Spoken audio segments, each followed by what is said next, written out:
Assalamu alaikum warahmatullahi wabarakatuh. Dear students, welcome back again to the third part of this unit, Unit 7. In the previous lecture, we talked about denotative meanings and some Arabic translation issues. We defined the denotative meanings. Also, we discussed the translation of synonyms and near synonyms. We talked about particularizing translation and generalizing translation and semantic overlapping. But in the following parts of this recording, we will talk about the semantic repetition in Arabic, the translation of synonyms and near synonyms, and hyperonymy and hyponymy translation in Arabic. And finally, we will talk about associative repetition in Arabic. Now, open the book on in section 7.2, okay, the semantic repetition in Arabic. As you know,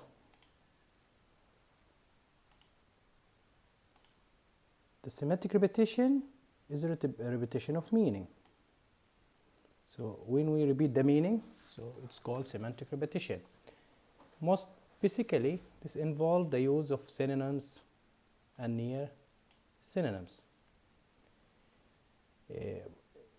Arabic frequently make use of repetition of synonyms or near synonyms in a way that is not normally found in English. So the near synonyms repetition normally of two basic kinds. The first, where the two words or phrase used have closely related but distinguishable meaning. So an example of this, the word in Arabic الاستقصاء والتحليل or القياس والتقويم, and like استقصاء والتحليل, investigation and analysis. And the second type of the near synonym repetition is where the two words or phrase used are fully synonyms, or at least in the context in which they are being used. There is no clear difference in meaning. An example of this is مستمرة ومتواصلة, like if we say بصورة مستمرة ومتواصلة. So literally, if we translate it, we would say in a continuous manner. But this thing is not good to translate it. So if you see here مستمرة, the repetitions Arabic might be announced like استقصاء والتحليل, or adjectives like مستمرة متواصلة. Okay. Now near synonyms repetition may involve the use of connective. Okay, typically on the case of adjectives in particular, but also occasionally in the case of noun and verbs. Okay, for example, the syntactic near synonym repetition is the word الهمجي والبربري. If we put it in the phrase like السلوك الهمجي والبربري, so we might translate it the savage and barbaric behavior.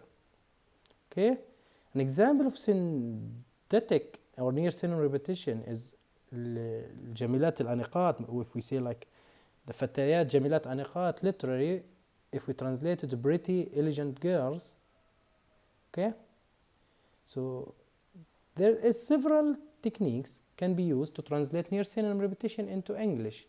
The first of these is to merge the two Arabic words into one English word. If we want to translate, for example, like the word تدابير صارمة وقاسية, for example, so we can translate it like severe measures. Okay. Another example is قدرة العسكر على تحديث المجتمع وعصرنته. Now the word تحديث وعصرنته can be translated as a continually in the can be translated as continually, okay? Or the military ability to modernize society. Now, a second fairly common techniques, and one that is used where the two words in the near synonym or synonyms or near synonym repetition have clearly different meaning, is to employ at least partial grammatical transposition. So the phrase تحلل القيم والأخلاقيات might be translated as the collapse of all moral values. Okay? Here the nouns doublet of the Arabic has been replaced by an adjective noun phrase in English. Now, see also this examples of grammatical transposition. وشعر الرجل بالضيق والحرج. The man began to feel slightly claustrophic. Where the adverbs adjective phrase slightly claustrophic transposes the Arabic noun doublet الضيق والحرج.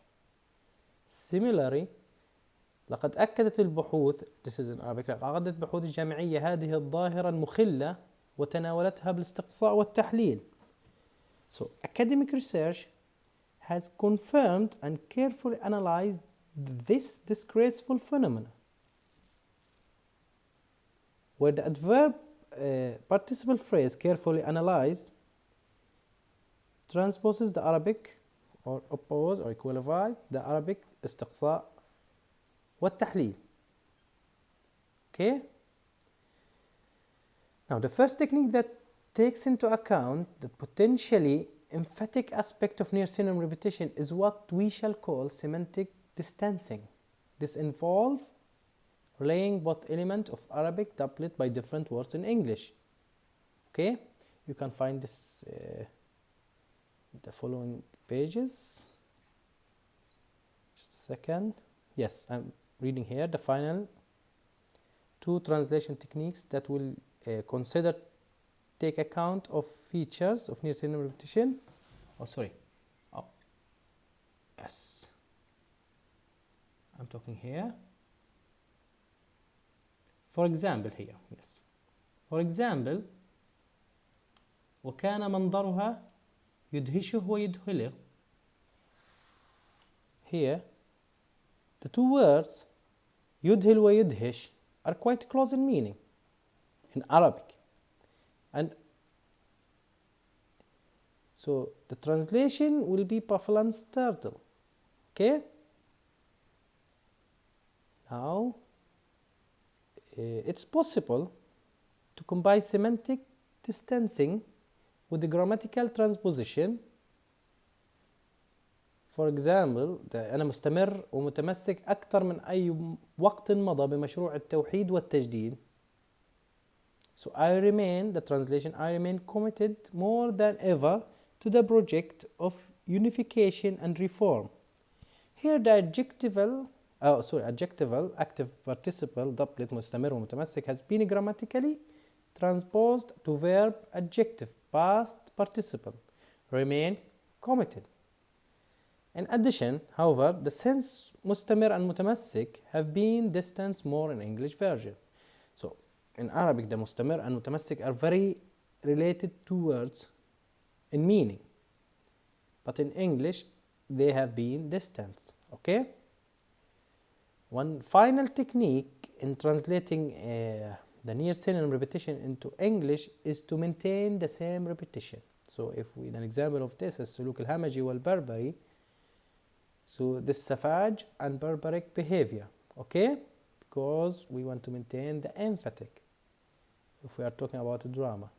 Now, sometimes something similar happens with respect to formalic language, especially where this is of religious or legal nature. The following is a form of an oath made by a member of Muslim Brotherhood to their first leader, Hassan al-Banna. Okay, so see the following example, which the oath of Muslim Brotherhood. إنما نحقق علينا الطاعة والثقة والطمأنينة الشاملة على هذا بيعنا وعهدنا. Here's the example.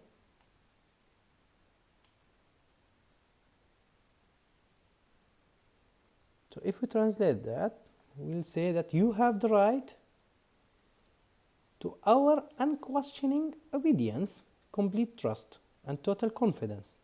Okay? This is the oath which we have taken and pledge which we have made. Here, the near synonym repetition عهدنا وبيعنا and بيعنا is retained in the English and have been expanded to the oath we have taken, okay, and the pledge we have made. Just as Arabic has a near synonym repetition involving individual words or lexical item, so it may have a near synonyms repetition involving the whole phrase.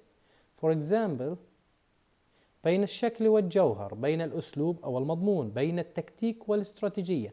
Now look at the two words, تكتيك والاستراتيجية. How we can translate it?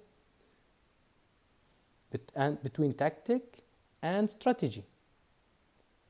Virtually synonymous Arabic phrase like الشكل والجوهر والأسلوب المضمون are recorded to a single phrase between form and substance in English.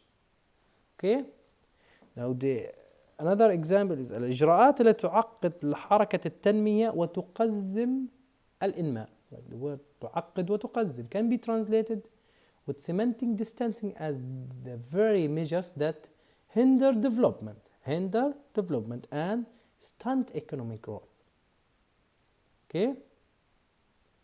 Now, as with near synonym repetition involve individual lexical items, some of the best example of maintaining a phrasal near synonym repetition occur in the formalic language. Consider again the example that the Muslim Brotherhood one, like الطاعة والثقة الكاملة والطمأنينة الشاملة.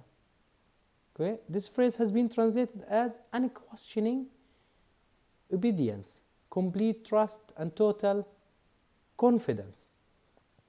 Okay? Here the repetition of Arabic has not only been maintained but in the fact increased by the addition of the word unquestioning before obedience in English.